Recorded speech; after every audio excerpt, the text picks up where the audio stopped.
अगर आप मेरे चैनल को पहली बार देख रहे हैं तो प्लीज़ आगे बढ़ने से पहले इस वीडियो को लाइक करें और चैनल को सब्सक्राइब करें। अगर आप एक न्यू यूज़र हैं तो चैनल को एक्सप्लोर करें, आपको सारी चीज़ें मिल जाएंगी अल्गो ट्रेडिंग से रिलेटेड। और अगर आप पहले एग्जिस्टिंग यूज़र हैं तो डेफिनेटली आपको पता ही होगा कि यहाँ पे सिर्फ अल्गो ट्रेडिंग की बातें की जाती हैं। तो बस आगे बढ़ने से पहले प्लीज़ लाइक करें, शेयर करें एंड सब्सक्राइब करें। चलिए इस वीडियो को पूरा देखिए। Hello everyone, welcome back again with another daily PNL video. तो भाई आ गए एक और वीडियो में। तो आज की मार्केट की बात करेंगे। तो आज की मार्केट जिस तरीके से ओपन हुई, और अगर आप फर्स्ट कैंडल ही देखोगे तो फर्स्ट कैंडल को देख के तो ऐसा लगा ही नहीं कि भाई आज का दिन मतलब शांत रह सकता है। बट जब अगली कैंडल ने वो चीज कंफर्म कर दी, और अगली कैंडल कहीं ना कहीं, एक बात आप याद रखना कि मतलब सभी, और ये कॉमन चीज है जो मैं बार बार रिपीट करता रहता हूँ, ये कुछ ऐसा बहुत नई चीज नहीं है या फिर कुछ बहुत ऐसी यूनिक चीज नहीं है जो मैं यहाँ पे आप लोगों को बता रहा हूँ। बस क्या होता है ना, कभी कभी कुछ कॉमन चीजें अनकॉमन हो जाती है। हम कभी कभी इतना डीप में चले जाते हैं कि चीजों को लेकर कि कॉमन चीजें भी हम भूल जाते हैं, बेसिक्स ही भूल जाते हैं। तो कभी भी अगर मान लो मार्केट, अगर आपको एक बड़ी जो मतलब फर्स्ट कैंडल अगर मार्केट की बड़ी बनती है, फर्स्ट कैंडल, और ये आप बैक टेस्ट भी जाके खुद से कर सकते हो, 10 में से आपको 6 से 7 बार ऐसा इवेंट होते हुए जरूर मिलेगा। अगर बड़ी कैंडल फर्स्ट ही कैंडल बन जाए और काफी अच्छी खासी बने, तो ऐसे काफी हाइयर चांस होते हैं, और ऐसे हुए हैं पास्ट में भी, कि आपका फिर वो जो दिन होता है ना, इस कैंडल की रेंज में ही जाए, लाइक दिस, इस कैंडल की रेंज में ही हम क्लोज हो। अगर आप देखोगे फर्स्ट कैंडल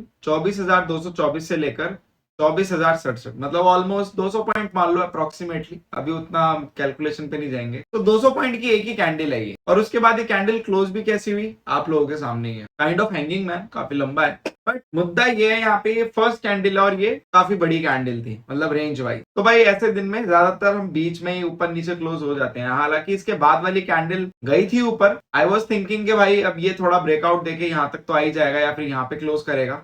बट वापिस से जब ये नीचे आया और उसके बाद यहीं पे क्लोज हो गया, तो समहाउ मेरे को 20 या 25% तो लग गया था कि आज का दिन साइडवेज हो सकता है। हालांकि जो प्रिडिक्टिव एनालिसिस है वो भी आप लोगों का सेम ही दिखा रहा था मॉर्निंग में, और आप देखोगे तो अभी भी वैसे ही कुछ दिखा रहा है। तो मॉर्निंग में प्रिडिक्टिव एनालिसिस भी कंफर्म किया, और मैंने भी जो मेरा प्रीवियस पास्ट एक्सपीरियंस है उसमें भी मैंने कंफर्म किया। तो आज का दिन बिल्कुल एज पर एक्सपेक्टेशन वैसे ही भी। आप देखोगे फिन निफ्टी देख लो, आप बैंक निफ्टी देखो, मिड कैप देखो। मिड कैप में आप देखोगे कि मिड कैप में थोड़ी सेलिंग है, बट अगर आप मिड कैप की क्लोजिंग देखोगे 520 पे हुई है इसकी क्लोजिंग। तो अगर मैं इसको क्लोज कर देता हूँ, ये देखो, क्योंकि ऑलमोस्ट सबके दिन एक जैसे ही है, तो 520 आपका ऑलमोस्ट यही आता है, मतलब यहाँ पे आसपास, मतलब लो के आसपास ही क्लोज किया है। तो मिड कैप में सेलिंग थी आज, नो डाउट। मिड कैप हर एक कैंडल आप देखोगे 30 मिनट की एक एक कैंडल आपकी नीचे आती चलेगी, एक एक कैंडल रेड बनी है, तो ये भी एक चीज। बट ओवरऑल अगर आप देखोगे तो इट वाज अ शांत वाला दिन था आज, ऐसा कुछ खास था नहीं। बाकी सेंसेक्स और आपका बैंक है, ठीक है। बात करते हैं अलगो के परफॉर्मेंस की। तो भाई आप लोगों को पता ही है कि नया अब वर्जन मैंने निकाल दिया है, बट इसमें एक चीज है जो फ्राइडे वाला है। फ्राइडे वाला मुझे सॉर्ट करना है, क्योंकि आफ्टर रिजिम फ्राइडे आपको पता है कि सेंसेक्स का ही होता है। बट रिजीम आपकी जब अप्लाई हो जाएगी, मतलब न्यू रूल्स अप्लाई हो जाएंगे, तो वहां पे हमें एक्सपायरी वाले दिन मार्जिन बेनिफिट देखने को नहीं मिलेगा जो हमें आज देखने को मिलता है। हमें नॉन एक्सपायरी डे पे मार्जिन बेनिफिट देखने को मिल जाएगा, बट एक्सपायरी वाले दिन नहीं मिलेगा। तो मुझे बस फ्राइडे वाले दिन को सॉर्ट करना है कि उसमें कौन सी ऐसी स्ट्रेटजी लगानी है जहां पे नॉन एक्सपायरी पे हम ट्रेड करेंगे और उसमें प्रॉफिटेबिलिटी भी हो। अभी आज जो ये इसने ट्रेड किया, इसने सेंसेक्स पे ट्रेड किया था आज इसने, ये देखो आप ट्रेड देखोगे तो यहाँ पे इसने सेंसेक्स में ही ट्रेड किया था, ठीक है। ऑलमोस्ट क्या, सम में, राइट। तो थर्सडे फ्राइडे सेंसेक्स का होता है और बाकी का अलग होता है, वो मैं वीडियो में डिटेल में डाल दूंगा। तो सेंसेक्स में आज इसने ओवरऑल ट्रेड किया और आपका ये प्रॉफिट दिया इतना। बाकी आपका हेजेस वाला होता है, इसकी वजह से ही मार्जिन कम लगता है, तो ये चीज है। बाकी इसमें टैक्सेस एंड चार्ज ये लगा हुआ है 100 कितना 163 रुपीज, इसमें टैक्सेस एंड चार्जेस है। तो ये चीज, ठीक है, ये आप लोगों का ओवरऑल प्रॉफिट है यहाँ, ठीक है। Overall profit taxes and charges include करने के बाद, ठीक है। तो अच्छा काम किया। आप देखोगे कि आज का दिन वैसे ही था, और ये भी, इसमें भी जो कैपिटल है, अब इसमें कैपिटल में भी शायद इंक्रीज होगी, तो वो सब डिटेल वीडियो में आप लोगों को देखने को मिलेगा। But strategy as per expectation वैसे ही काम कर रही है, तो दैट इज फाइन। बाकी बात करते हैं बीटीसी की। तो बीटीसी में अभी $54 का ओवरऑल प्रॉफिट है ये पूरे दिन का, $54 का, तो चलो ये भी अच्छा है। बाकी यहाँ पे लास्ट ट्रेड जो है काफी लॉस में गया, तो शायद यहाँ पे 200-250 के आसपास का प्रॉफिट होगा, बट ठीक है, अब मार्केट जैसी रहती है उसके हिसाब से ट्रेड होता है, तो इट्स फाइन। बाकी अगर पोर्टफोलियो की बात करें, ऑप्शन सेलर की, इन्वेस्टर की, तो आज देखोगे आज का दिन कुछ खास नहीं गया। आज का दिन भले ही साइडवेज था, बट समहाउ कुछ अलग ही था, मतलब सूटेबल नहीं हुआ शायद। जैसे कि मैंने बोला, अब जैसे कि मेरा ये जो नया सेटअप है, नए रिजिम का सेटअप है, इसमें आप देखो काफी अच्छा खासा प्रॉफिट है, राइट। अब इसमें देखो तो वही वाली मार्केट है, मार्केट के डायनेमिक्स जैसे चेंज होते हैं तो उसके हिसाब से आपको स्ट्रैटेजी को भी अपडेट करना पड़ता है। ये हम हमारे हाथ में नहीं होता। मार्केट अगर 2 महीने बाद रूल फिर चेंज करेगी तो फिर हमें चेंज करना पड़ेगा, तो ये चलता रहेगा, ये रूल है। अब वही मैंने आपको दो तीन दिन पीएनएल वीडियो पहले यही बोला था कि भाई अब लगता है सेटअप वैसे काम नहीं कर रहा जैसे करना चाहिए।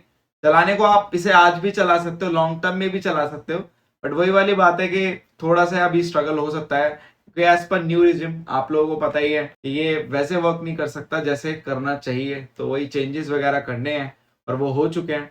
बाकी फ्राइडे वाला मुझे सॉर्ट करना है, तो फ्राइडे वाला सॉर्ट करने के बाद नया पोर्टफोलियो रेडी है और होप सो आपको ट्यूसडे या मंडे से ही मे बी आप लोगों को शायद नया वाला पोर्टफोलियो अब दिखाई दे ओवरऑल पीएनएल में भी, क्योंकि ऑफ कोर्स अब नई रिजिम आने वाली है तो उससे पहले हमें तो लाइव करना ही, ठीक है। तो आज का पीएनएल यही था, बाकी अब ऐसा कुछ खास नहीं रहा। जो पहला वाला पोर्टफोलियो मतलब ओल्ड पोर्टफोलियो उसने आज 664 रुपए का प्रॉफिट दिया, जो नया वाला पोर्टफोलियो उसने कुछ 2800 का लॉस दिया। मॉर्निंग में अगर आप देखोगे सेंसेक्स को हम देखते हैं क्योंकि सेंसेक्स पे आज वर्क हुआ है आज आपका, ठीक है, दोनों पोर्टफोलियो में। तो सेंसेक्स के जो मतलब एसएल हंट थे वो हो गए थे, उसके बाद पोजीशन लेने के बाद कुछ ऐसा खास काम हुआ नहीं, नीचे आया था फिर ऊपर चला गया था। और प्रीमियम आज थोड़े से वॉलेटाइल भी थे, तो आज एसएलबी हिट हुए, प्रीमियम काफी वॉलेटाइल थे, बहुत वॉलेटाइल थे आज प्रीमियम, जहां तक मैं देख रहा था। डिके भी काफी हुआ, मॉर्निंग में 9:30 के आसपास अच्छा डिके हुआ, बट उस टाइम पे हमारी स्ट्रेटेजी एक्टिव नहीं होती, उसके बाद होती है क्योंकि मॉर्निंग में वॉलेटिलिटी के कारण हम वो टाइम अवॉइड करते हैं। बट यस, अगर मॉर्निंग में 9:30 से पहले अगर हमने किया होता डिप्लॉय तो डेफिनेटली उसमें अच्छा प्रॉफिट देखने को मिलता है, क्योंकि 9:30 बजे 9:40 के आसपास प्रीमियम अच्छे खासे श्रिंक हो गए थे, तो वो चीज मैंने ऑब्जर्व की थी। उसके बाद फिर प्रीमियम थोड़े स्टक हो गए, फिर नॉर्मलाइज होके चले, ठीक है। तो बस इस वीडियो के लिए इतना ही। Thank you so much for your love and support. Just make trading awesome with us. Will see you in the next video. बाकी अगर आपको कोई भी doubt and query you can call and WhatsApp me directly. बाकी देखो अब क्या होता है, अब नई रिजिम अप्लाई होने वाली है, तो जैसे जैसे अब दिन पास आ रहे हैं, 20 नवंबर पास आ रही है, तो वैसे वैसे अपने आप को ज्यादा प्रिपेयर करना है और बस होप सो सब अच्छा रहे। और आप लोगों को कोई भी doubt and query call and WhatsApp में directly. Thank you so much and just make trading.